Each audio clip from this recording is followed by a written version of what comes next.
What's shaking, gang? My name's Brittany Ventura. I'm a personal stylist. So I just got off a call with a client of mine, and we were talking about style and its evolution.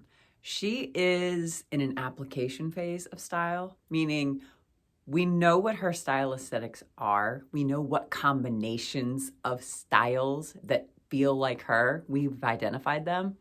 But now here's the tricky part. How do you go from Pinterest board inspo to actual outfits and applying this to every day, right? Taking a Pinterest board, taking a mood board, taking an inspiration, taking like a style aesthetic that you see on somebody else and transitioning that into your everyday. How do you do that? Here's what I told her.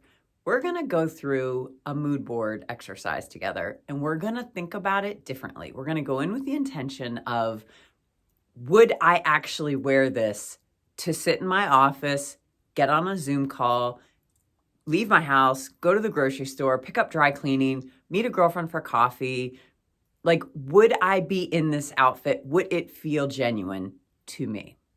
So when you go through that lens, when you observe a Pinterest board that you've made through those optics, it lands a little different. And you can have that honest conversation with yourself. And you can think, okay, do I appreciate that on someone else? Is that something I visually enjoy looking at?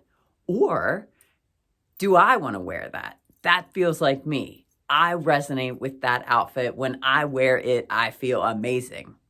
Two totally different things. So I'm doing her mood board, her new mood board. I'm going to call it her application mood board because it's taking it from, yeah, I love to look at this, to can I actually pull this off, right? So this was her application looks.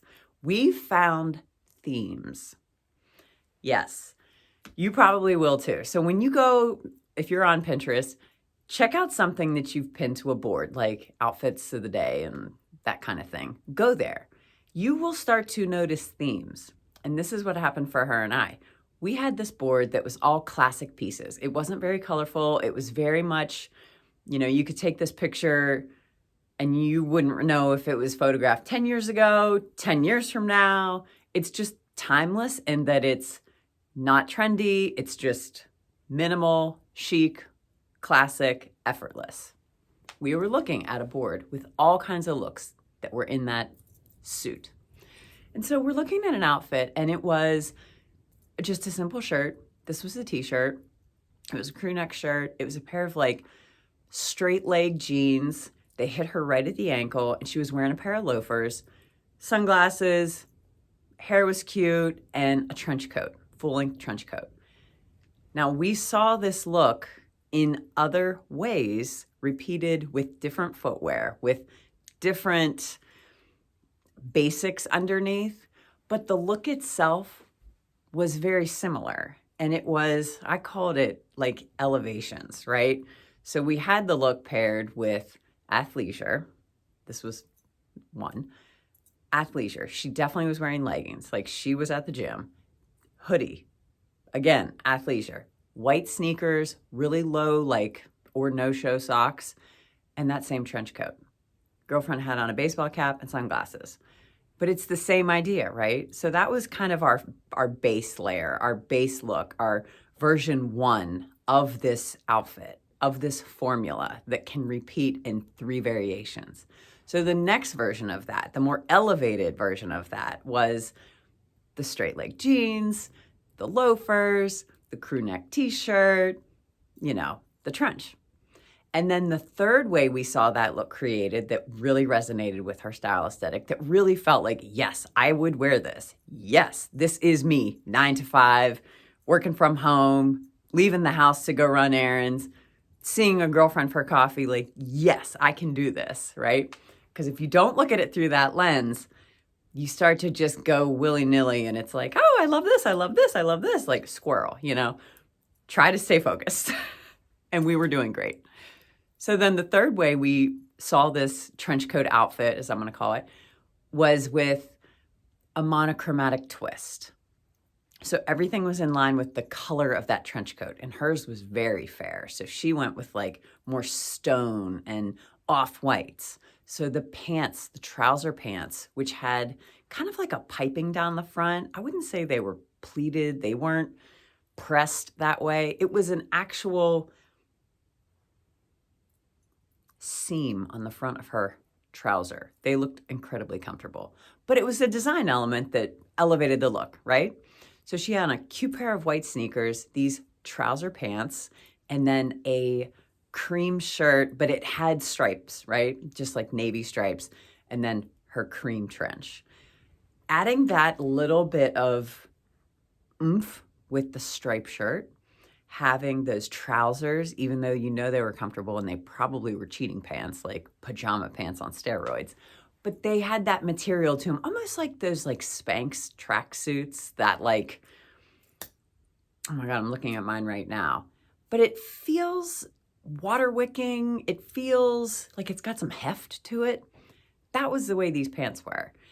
Sunglasses, the whole thing. But she took an outfit formula that works for her, and we got 3 different variations out of it. The Goldilocks effect, if you will. You know, how high do you want to go? How much turn up do you want to turn it up? And knowing what you can do with this outfit idea to make it applicable to your daily life. So we went through all of my mood boards, and we kind of thought about each one in that perspective. This mood board, the classics, the basics, the minimalist, the chic, the timeless, that is 1/9 of the mood board drill.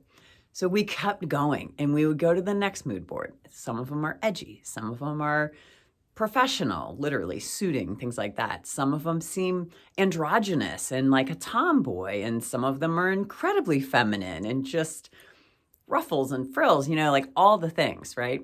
So when you start to figure out your trends, your themes, what really authentically feels like you notice that it carries throughout all the style aesthetics because there's elements of similarity, right? So another look that she really enjoyed was things that felt like they gave her a feminine hourglass shape. We looked at the silhouettes of things that she was drawn to. Like she was drawn to some fit and flare dresses. She was drawn to some flare jeans, some boot cut jeans, some skirts that had like fitted tops, flowy maxi skirts with fitted tops. Like we just kept seeing that same silhouette repeat. So what we did was we took different skirts with different tops. So what did we really enjoy about this look on the mood board?